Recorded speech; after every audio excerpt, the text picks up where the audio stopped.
Welcome to fats about AP. నేను లక్ష్మణ్. పల్నాడులో అధికార వైసీపీలో వర్గపోరు తారాస్థాయికి చేరి తాడేపల్లి ప్యాలెస్కి చేరిన పరిస్థితి అయితే ఉంది. నిన్న రాత్రి పెద్ద ఎత్తున నరసరావుపేట నుంచి అక్కడున్న స్థానిక ఎమ్మెల్యే గోపిరెడ్డి శ్రీనివాసరెడ్డి మాకొద్దు, జగన్మోహన్ రెడ్డి ముద్దు అంటూ పెద్ద ఎత్తున ప్లకార్డ్స్ పెట్టి తాడేపల్లి ప్యాలెస్ చెక్ పోస్ట్ దగ్గర కూర్చొని పెద్ద ఎత్తున నినాదాలు చేసిన పరిస్థితి అయితే ఉంది. ముందుగా నరసరావుపేట నుంచి ర్యాలీగా వైసీపీ వ్యతిరేక వర్గం, ఎమ్మెల్యేకి గోపిరెడ్డి శ్రీనివాసరెడ్డికి వ్యతిరేక వర్గం వాళ్ళందరూ తాడేపల్లి కేంద్ర కార్యాలయం దగ్గర చేరి ఆ పార్టీ కార్యాలయం ముందు, వైసీపీ పార్టీ కార్యాలయం ముందు పెద్ద ఎత్తున నినాదాలు చేశారు. గోపిరెడ్డి శ్రీనివాసరెడ్డి అకృత్యాలు, కబ్జాలు, అక్రమాలు మేము భరించలేకపోతున్నాము, ఆయనకి సీటు ఈసారి ఇస్తే మేము సపోర్ట్ చేసేది లేదు, ఆయనకి సీట్ ఇవ్వమాకండి, వేరే వాళ్ళకి ఎవరికి ఇచ్చినా మేము సపోర్ట్ చేస్తాం, కానీ గోపిరెడ్డి శ్రీనివాసరెడ్డికి టికెట్ ఈసారి ఇస్తే మేము తప్పనిసరిగా ఓడిస్తాము, పార్టీకి వ్యతిరేకంగా పనిచేస్తామని చెప్పి పెద్ద ఎత్తున నినాదాలు చేసిన పరిస్థితి అయితే ఉంది.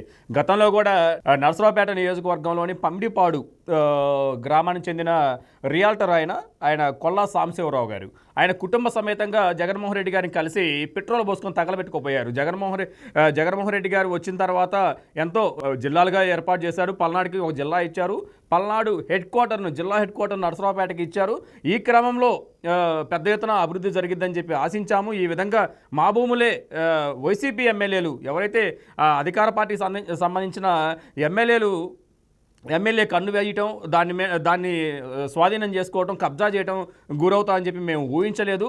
జిల్లా హెడ్ క్వార్టర్ వచ్చిందని చెప్పి సంబరపడ్డాం, కానీ మా ఆస్తులు మేము కోల్పోవటం కానీ మా ఆస్తులు కాపాడుకోవడానికి ఎమ్మెల్యేకి ఎదురు లంచాలు ఇవ్వాల్సి వస్తుంది. దాదాపు 16 లక్షలు మా భూమిపైన ఇవ్వాలని చెప్పి డిమాండ్ చేశారు. అది ఎంపీ గారు లావు కృష్ణదేవరాయలు కూడా పంచాయతీ చేసి దాన్ని ఏమి ఇవ్వాల్సిన అవసరం లేదంటే, కానీ ఎమ్మెల్యే మాత్రం ఆయన ట్యాక్స్ కట్టాల్సిందని చెప్పి పెద్ద ఎత్తున మమ్మల్ని ఇబ్బంది పెట్టాడని చెప్పి వారు పెద్ద ఎత్తున అక్కడ నిరసన వ్యక్తం చేసి తాడేపల్లి సీఎం క్యాంప్ కార్యాలయం దగ్గర నిరసన వ్యక్తం చేసి కుటుంబ సమేతంగా పెట్రోల్ పోసి తగలబెట్టుకోపోయిన పరిస్థితి కూడా అప్పుడు గతంలో చూసాము.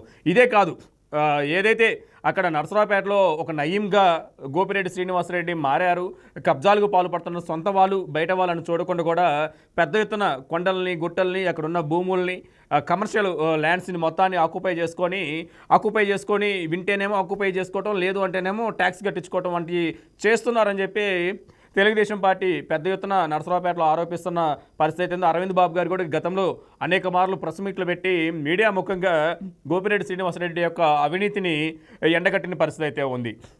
మొత్తంగా ఆంధ్రప్రదేశ్లో వైసీపీలో ఇప్పటికీ కొంతమంది ఇన్ఛార్జీలు మార్చడం, సిట్టింగ్ ఎమ్మెల్యేలని వేరే నియోజకవర్గాలకి షిఫ్ట్ చేయడం వంటి కార్యక్రమాలు చేస్తున్నప్పుడు నిరసన వ్యక్తం అవుతుంటే, ప్రత్యేకించి పల్నాడు జిల్లాలో నరసరావుపేటలో టికెట్ కేటాయించకపోయినా కేటాయిస్తారని చిన్న అనుమానం ఉన్నా కానీ కేడరు పెద్దను ఉవ్వెత్తున ఎగిసిపడే విధంగా ఆయనకి వ్యతిరేకంగా నిరసన వ్యక్తం చేయడం కొంచెం ఆశ్చర్యానికి గురి చేస్తుంది. ఎందుకంటే పల్నాడు జిల్లాలో ఎవరికి టికెట్ ఇవ్వబోతున్నాము, ఎవరిని ఎలా మార్చబోతున్నాము అన్న అంశాలపైన ఇంతవరకు వైసీపీ అధిష్టానం నుంచి అయితే క్లారిటీ ఇవ్వలేదు.